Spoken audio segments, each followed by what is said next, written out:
মহিলা রাসূল করিম সাল্লাল্লাহু আলাইহি ওয়াসাল্লামের কাছে এই মর্মে আবেদন করলেন, বললেন, ওগো আল্লাহর রাসূল, আপনি অনুমতি দিলে আমি 5 বেলার নামাজ মদিনা শরীফের মসজিদে আপনার ইমামতিতে যখন জমাত চলে সেই জমাতে শরীক হইতে চাই। এরকম আরেকটা ফেতনাবাজি কথা এরা বলে থাকে, সেটা হইল পুরুষের নামাজে আর মহিলার নামাজে কোনো বেশ কম নাই। পুরুষ যেভাবে মসজিদে গিয়া জমাতে নামাজ পড়তে হবে, মহিলাদেরকেও মসজিদে গিয়া জমাতে নামাজ পড়তে হবে। এই কথাটা কারা কয়? যারা কয় তারাবির নামাজ 8 রাকাত তারা কয়। এই দলটার পরিচয় হইল এরা লামাযহাবী। দলটার পরিচয় কি? এরা লামাযহাবী। লামাযহাবীরা একদিকে বলে তারাবির নামাজ 8 রাকাত, আর একদিকে বলে মহিলারাও মসজিদে গিয়া জমাতে পড়তে হবে। দুটোটা কথা হাদিস বিরোধী।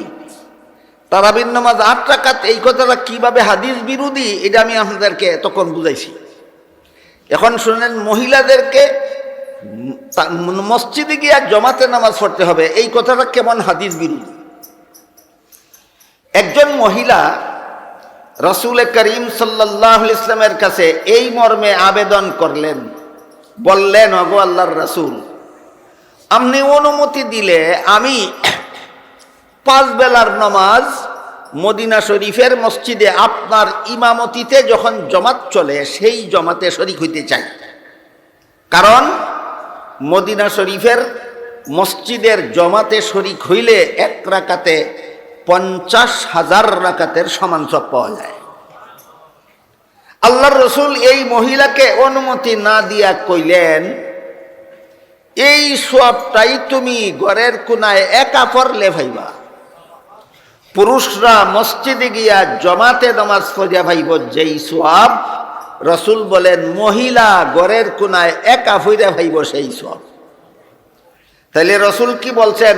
পুরুষ যেভাবে মসজিদে গিয়া জমাতে নামাজ পড়বে মহিলারাও সেইভাবেই পড়বে, না ঘরের কোনায় একা পড়বে? তাহলে রাসূলের হাদিস রাসূল থেকে লামাযহাবীরা বেশি বুঝলো নাকি? এক হাদিসে পরিষ্কার ভাষায় রাসূল বলেছেন, খায়রু মাসাজিদিন নিসায়ে কারু বুয়ুতিহিন্না, নারীদের শ্রেষ্ঠ মসজিদ তাদের ঘরের কোণা। নারীদের শ্রেষ্ঠ মসজিদ তাদের ঘরের কোণা। তাই রাসূল বলেন, পুরুষ মসজিদের জমাতে নামাজ পড়া যেই সওয়াব, মহিলারা ঘরের কোণায় একা পড়া সেই সওয়াব। তাহলে ফ্যাসিলিটিটা স্পেশাল ফ্যাসিলিটি পুরুষকে দেওয়া হইল না মহিলাকে দেওয়া হইল? এই আলাদা সুযোগ সুবিধাটা পুরুষকে দেওয়া হয়েছে না মহিলাকে দেওয়া হয়েছে। পুরুষ ঘরের কোনায় একা নামাজ পড়া মসজিদের জমাতের সওয়াব পাবে না, কিন্তু মহিলার সম্পর্কে রাসূল বলেন ঘরের কোনায় একা পড়া পুরুষের মসজিদের জমাতের সমান সওয়াব পাইবে। তাহলে ফ্যাসিলিটি পুরুষে পাইল না মহিলায় পাইল? আমাদের বুঝার ব্যাপার হইল মহিলাদেরকে এই ফ্যাসিলিটিটা কেন দেওয়া? পুরুষ মসজিদের জমাতে নামাজ পড়া যেই সওয়াব, মহিলা ঘরের কোনায় একা পড়া সেই সওয়াব, এই সুযোগটা মহিলাদেরকে কেন দেওয়া হলো? এটা হলো ইসলামের বিধিবিধানের যৌক্তিকতা। ইসলামে যতগুলি বিধিবিধান দেওয়া হয়েছে সবগুলি বিধান সাধারণ যুক্তিসম্মত নয়, চূড়ান্ত যুক্তিসম্মত। ইসলামে এমন কোনো বিধান নাই যার পক্ষে চূড়ান্ত কোনো যুক্তি নাই। ইসলামের সবগুলি বিধান সাধারণ যুক্তিসম্মত না চূড়ান্ত যুক্তিসম্মত? তাইলে মহিলারা ঘরের কোনায় একা পড়লে যে পুরুষের মসজিদের জমাতের সমান সওয়াব পাইবে, এই বিধানের কোনো যুক্তি নাই।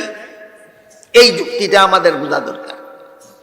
আজকাল আমাদের সমাজের অনেক বড় বড় শিক্ষিত মুসলমান, পণ্ডিত, দার্শনিক, কিন্তু মহিলা ঘরের কোনায় একা নামাজ পড়লে পুরুষের জমাতে নামাজ পড়ার সমান সওয়াব পাইবে। কোন যুক্তিতে? পণ্ডিতে যুক্তি বুঝে না। যথেষ্ট পরিমাণ শিক্ষিত পণ্ডিত বাংলাদেশে বাইরেছে, যারা মহিলায় ঘরের কোনাতে একা হইয়া পুরুষের মসজিদের জমাতে পড়ার সমান সওয়াব পাইব। কোন যুক্তিতে? পণ্ডিতে যুক্তি বুঝে না। যুক্তি না বুঝা এই লামাযহাবীদের খপ্পরে ফিরা বলে মহিলাদেরকে মসজিদে গিয়ে জমাতে নামাজ পড়তে হবে। এই জন্য আমি এই যুক্তিটা আপনাদের সামনে তুলে ধরি, দেখেন আপনারা যুক্তিটা বুঝেন কিনা। এতক্ষণের কথা যা শুনলেন বুঝলেন, এতে কি জানলেন আপনারা? মহিলারা মসজিদে গিয়া জমাতে নামাজ পড়া সুন্নত, না এই সুন্নত পুরুষের জন্য? পুরুষের জন্য। তাহলে আপনি তো পুরুষ, আপনার জন্য মসজিদে গিয়া জমাতে নামাজ পড়া সুন্নত। এমত অবস্থায় ধরেন একটা কথার কথা, আমি একটা উদাহরণ দিই। ধরেন আপনার একটা 6 মাসের শিশু বাচ্চা আছে, আপনার উপরে তো মসজিদে গিয়া জমাতে নামাজ পড়া সুন্নত। আপনার একটা শিশু বাচ্চা আছে 6 মাসের, বলেন তো এই বাচ্চাটারে কুলো লইয়া যাইবেন মসজিদে জমাতে নামাজ পড়তে, না গরত থইয়া যাইবেন? কুলো লইয়া গেলে অসুবিধাটা কি এটা আগে বুঝি, তারপরে থইয়া যাওয়ার দরকার কি এটা বুঝি। আপনি যদি 6 মাসের শিশু বাচ্চা কুলে লইয়া তারাবির 20 রাকাত নামাজ পড়ার জন্য মসজিদে যান ইমামের সাথে খতমে তারাবি পড়তে, কমপক্ষে 1.5 ঘন্টা 2 ঘন্টা সময় লাগবে, লাগবে না? 1.5 ঘন্টা 2 ঘন্টা সময় ইমামের পিছনে খতমে তারাবি পড়বেন। আপনি 6 মাসের শিশু বাচ্চা লইয়া যদি যান পড়তে, বাচ্চা থইয়া নামাজে দাঁড়াইবেন না কুলে লইয়া দাঁড়াইতে হবে? কুলে লইয়া। কুলে বাচ্চা লইয়া যখন নামাজে দাঁড়াইবেন, এক হাত দিয়া বাচ্চা সামলাইবেন আর এক হাত হাত বাঁধবেন। 2 হাত বান্ধা সুন্নত ছিল, এক সুন্নত এখানেই গেল গা। নামাজে হাত বান্ধা যে সুন্নত, এটা কি 1 হাত বান্ধা সুন্নত না 2 হাত বান্ধা সুন্নত? 1 হাত দিয়ে তো বাচ্চা ধরছেন, 2 হাত বান্ধনের সুবিধা নাই, এখন 1 হাত বাঁধছেন আর 1 হাত দিয়ে বাচ্চা ধরছেন, এক সুন্নত গেল এখানে। এরপর ধরুন কথার কথা আসরের 4 রাকাত ফরজ নামাজ জমাতে পড়ার জন্য মসজিদে গেলেন বাচ্চা কুলে লইয়া, 1 হাত দিয়ে বাচ্চা সামলাইতেছেন আর 1 হাত দিয়ে আঁটুর 2টা রুকু করতেছেন আর 1 হাত মাটির থেকে সেজদা করতেছেন, এইভাবে নামাজ পড়তেছেন। 3 রাকাত পড়ার পরে বাচ্চায় দিল পেশাব করিয়া, না পেশাব না করার গ্যারান্টি আছে? না, করতেই পারে, করতেই পারে।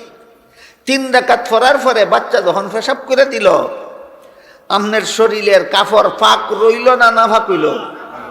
জমাতের সব পাইবেন নে পরে, নমাজের কি দশা? শুধু আপনার নমাজ নষ্ট হবে না মসজিদও নষ্ট হবে? শুধু মসজিদ না ভাগ করব না আশপাশের মুসল্লিরা নমাজও নষ্ট করব? কাজেই 6 মাসের শিশু বাচ্চার বাবা বাচ্চা সাথে নিয়ে মসজিদে জমাতে নামাজ পড়া সম্ভব নয়।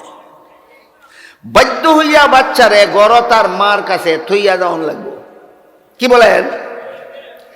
এখন ধরেন আপনার 6 মাসের শিশু বাচ্চারে গড় তার মার কাছে তৈয়া তারাবির নামাজ পড়তে গেলেন মসজিদে ইমাম সাহেবের সাথে খতমে তারাবি পড়তে কমপক্ষে 1 ঘন্টা 1.5 ঘন্টা 2 ঘন্টা সময় লাগবে।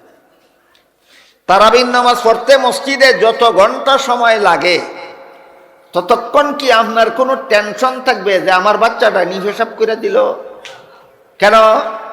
মা সে গড় দেখাশোনা করবে। আমার বাচ্চাটা নিফে পায়খানা করে দিল এমন কোনো চিন্তা আপনার নাই কেন? মা গড় আছে দেখাশোনা করব। আমার বাচ্চাটা নিয়ে খাওয়ার জন্য কান্নাকাটি করলো এমন কোনো টেনশন আপনার নাই কেন? করলে মায়ে দেখাশোনা করবে। আমার বাচ্চাটা নিয়ে ঘুমানির লাগি কান্তাছে এমন টেনশন আপনার নাই কেন? মা সে ঘরে দেখাশোনা করবে। সুতরাং আপনি 5 বেলার নামাজ মসজিদে গিয়া জমাতে পড়তে পারলেন, তারাবির নামাজ মসজিদে গিয়া জমাতে পড়তে পারলেন, বাচ্চা মায়ের কাছে রাইখা যাওয়ার কারণে নিশ্চিন্ত মনে। তাইলে আপনার বাচ্চা থাকা সত্ত্বেও নমাজে গিয়া টেনশন মুক্ত অবস্থায় জমাতে নামাজ পড়তে পারলেন। কার কারণে? মায়ের কারণে। কার কারণে? মায়ের কারণে।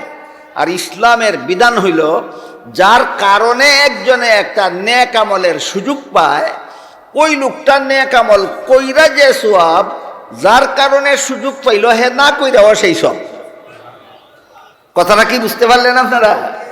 আপনি মসজিদে গিয়ে জমাতে নামাজ পড়তে পারলেন, 6 মাসের শিশু বাচ্চার বাবা আপনি টেনশন মুক্ত অবস্থায় জমাতে নামাজ পড়তে পারলেন। বাচ্চাকে কে দেখাশোনা করার কারণে? মায়ে। তাইলে আপনি নিশ্চিন্ত মনে মসজিদে জমাতে নামাজ পড়তে পারেন বাচ্চার মায়ের কারণে। আর ইসলামের বিধান হইল যার কারণে একজনে একটা নেক আমলের সুযোগ পায়, সেই নেক আমলটা কইরা যেই সওয়াব, যার কারণে সুযোগ পাইল সে না কইরাও সেই সব। এর একটা সহজ উদাহরণ দেই শুনেন।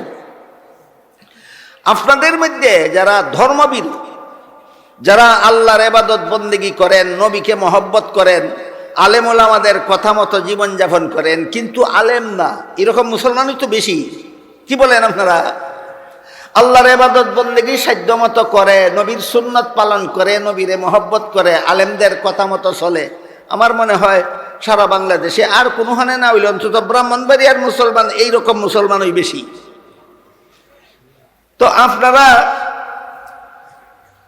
যারা ইবাদত বন্দেগী করেন, নবীরে মহব্বত করেন, আলেমদের কথা মতো চলেন, কিন্তু আলেম না, আপনারা গেলেন একটা মাদ্রাসার মাহফিলে।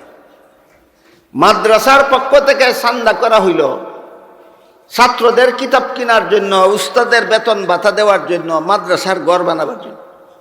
আপনারা কেউ 5 টাকা, কেউ 10 টাকা, কেউ 20 টাকা, কেউ 50 টাকা, কেউ 100 টাকা দান করলেন, কেউ 500 টাকা দান করলেন, কেউ 1000 টাকা দান করলেন। এরকম করে কিনা?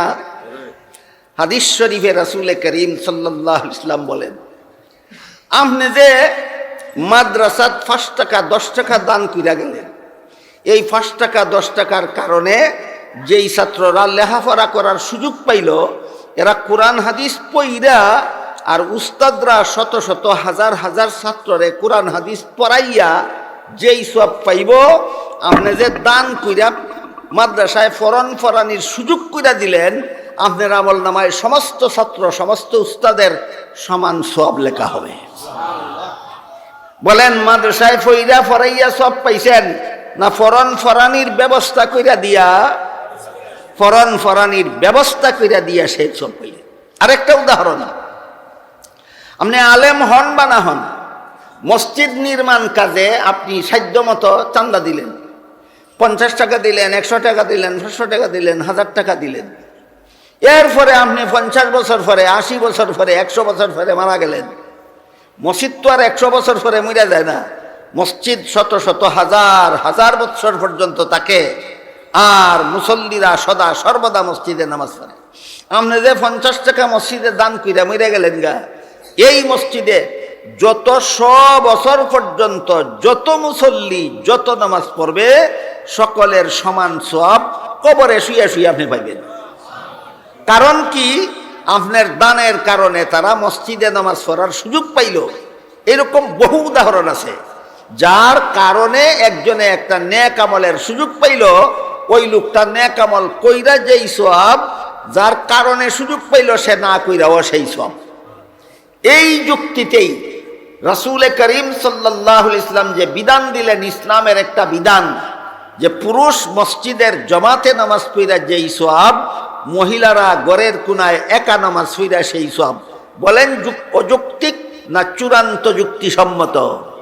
চূড়ান্ত যুক্তিসম্মত। সুতরাং লামাযহাবীরা কুরআনও বুঝে না, হাদিসও বুঝে না, যুক্তিও বুঝে না। কুরআনও বুঝে না, হাদিসও বুঝে না, যুক্তিও বুঝে না। আপনাদের সবটাই বোঝা দরকার। কোরআনে আল্লাহ বলছেন, রাসূলের আনুগত্য করো, আতিউল্লাহ ওয়া আতিউর রাসূল, আল্লাহর হুকুম মানো, রাসূলের হুকুম মানো।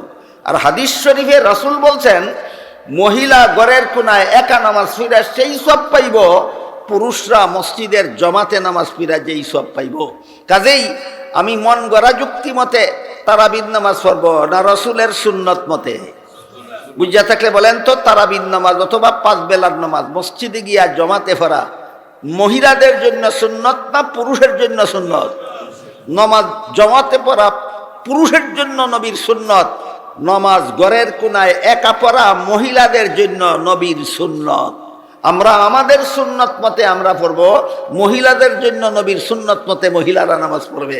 আল্লাহ আপনাদের আমাদের সবাইকে কোরআন হাদিসের বিধান বুঝে শুনে যথাযথভাবে পালন